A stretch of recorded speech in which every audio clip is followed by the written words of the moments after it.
साथियों नमस्कार। आज का वीडियो का मुख्य विषय है कि वर्षफल में या वर्ष कुंडली में कौन से भावों में अर्थात कौन से में कौन से स्थानों में कौन से ग्रह बलवान होते हैं, या यूं कहें कि वर्षफल में कौन से भाव ऐसे होते हैं, कौन से स्थान ऐसे होते हैं जिनमें बैठ करके सब ग्रह बलवान होते हैं। इसी विषय पर हम विस्तार पूर्वक चर्चा करेंगे। इससे पहले मेरा आप लोगों से अनुरोध है कि आपने अभी तक मेरा चैनल सब्सक्राइब नहीं किया तो अवश्य सब्सक्राइब करने का कष्ट करें, वीडियो को लाइक करें, शेयर करें। तो देखिए, आज का मुख्य विषय है कि वर्षफल में ऐसे कौन से स्थान होते हैं, ऐसे कौन से भाव होते हैं जिन भावों में सब ग्रह क्या होते हैं, बलवान होते हैं, बली होते हैं। तो ध्यान से देखिए, लिखा हुआ है कि 1, 10, 7, 4, 11, 5, 9 अर्थात लग्न में द्वितीय स्थान में, दसम स्थान में, सप्तम स्थान में, चतुर्थ स्थान में, एकादश स्थान में, पंचम स्थान में और नवम स्थान में। कितने हो गए ये? यानी 7 हो गए ये। कितने हो गए ये? 7 हो गए। यानी केंद्र में ध्यान से देखिए, यानी 1, 10, 7 और 4 ये क्या हो गए? केंद्र।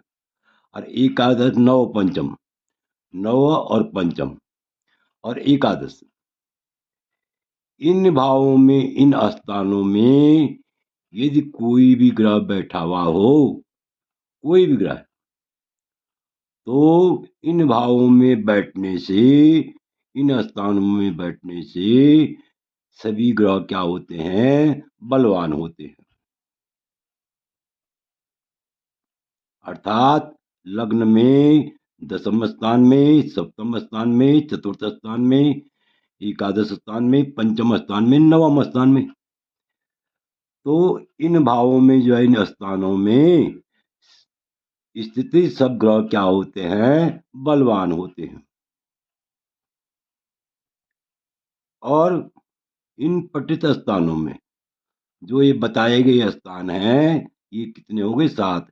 1, 2, 3, 4, 5, 6 और 7। तो इन पठित स्थानों में, इन बताए गए स्थानों में, अब यहाँ पर ध्यान दीजिए, यथाक्रम से पूर्व पूर्व स्थान में विशेष बली अर्थात विशेष विशेष बलवान होते हैं। यहाँ पर समझने वाली बात है, ध्यान से देखने की बात है कि इन स्थानों में जो ये 7 स्थान हैं बताए गए हैं ना, ये क्रम से, तो इन स्थानों में भी यथाक्रम से पूर्व पूर्व मतलब पहले के स्थान में ग्रह क्या होते हैं? विशेष बली होते हैं। अर्थात अब ध्यान से देखिए, नवम से पंचम में, नवम से यहाँ से जो है, यहाँ उल्टा क्रम चलेगा। यहाँ पर क्या होगा? यहाँ पूर्व पूर्व है ना, यानी पहले पहले, यानी यहाँ पर उल्टा क्रम चलेगा। नवम से पंचम स्थान में ग्रह बली होता है, अत्यंत बलवान होता है। और पंचम से एकादश स्थान में, पंचम से एकादश स्थान में यानी ग्रह क्या होता है? विशेष बली होता है। और एकादश से चतुर्थ स्थान में ग्रह क्या होता है? अत्यंत बली होता है। और चतुर्थ स्थान से सप्तम स्थान में ग्रह क्या होता है? विशेष बली होता है। और सप्तम से दसम स्थान में ग्रह क्या होता है, विशेष बली होता है। और दशम स्थान से लग्न में, दशम स्थान से लग्न में ग्रह क्या होता है, विशेष बली होता है। तो इससे आप समझ सकते हैं कि लग्न में बैठा हुआ ग्रह क्या होता है, सबसे बलवान होता है। उसके बाद दशम स्थान में बैठा हुआ ग्रह बलवान होता है। उसके बाद जो है सप्तम स्थान, इसी क्रम से जो है नवम स्थान तक बताया गया है।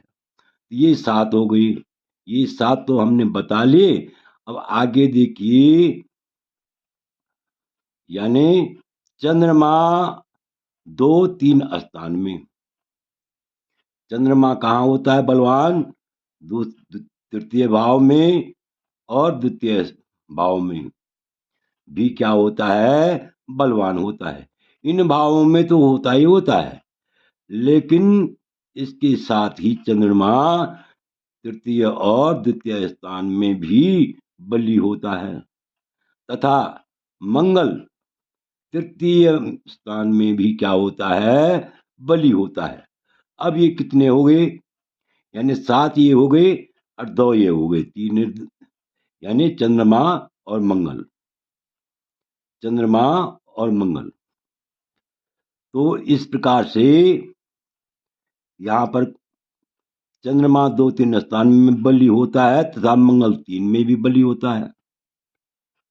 यहाँ पर चंद्रमा कहाँ है, द्वितीय, तृतीय और द्वितीय स्थान में बलवान होता है, तथा जो है मंगल जो है तीसरे स्थान में भी बलवान होता है। यह जन्म काल और प्रश्न काल में भी विचार करना चाहिए। चाहे आप जन्म लग्न में देख रहे हो, इस प्रकार की स्थिति, यानी आप कह सकते हैं, आप समझ सकते हैं कि जन्म काल अर्थात जन्म लग्न में भी इसी प्रकार जो है समझना चाहिए। यानी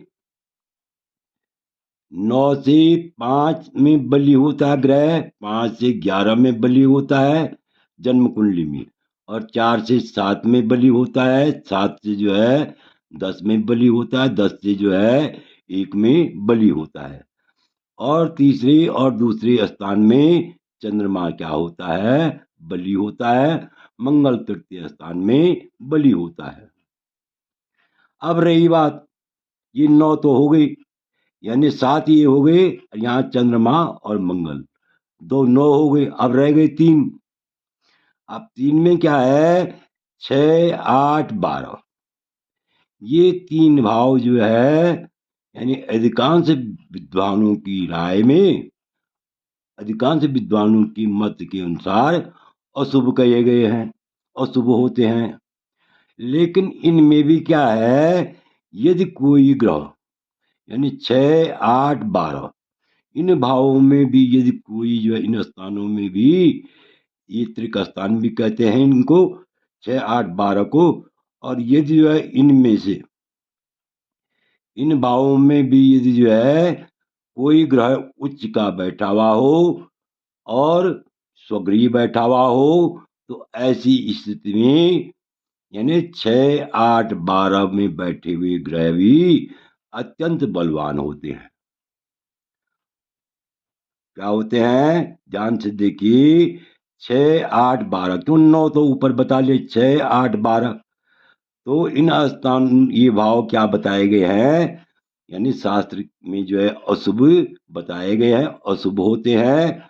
लेकिन इन भावों में भी क्या हो, यदि स्वगृह ग्रह हो या उच्च का ग्रह हो, तो ऐसे में वह भी शुभ फल देने वाला होता है और अत्यंत बलवान होता है।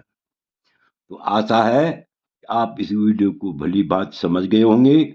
आपसे अनुरोध है, यदि आपने अभी तक मेरा चैनल सब्सक्राइब नहीं किया तो अवश्य सब्सक्राइब करने का कष्ट कीजिए, वीडियो को लाइक कीजिए, शेयर कीजिए। वीडियो देखने के लिए बहुत बहुत धन्यवाद।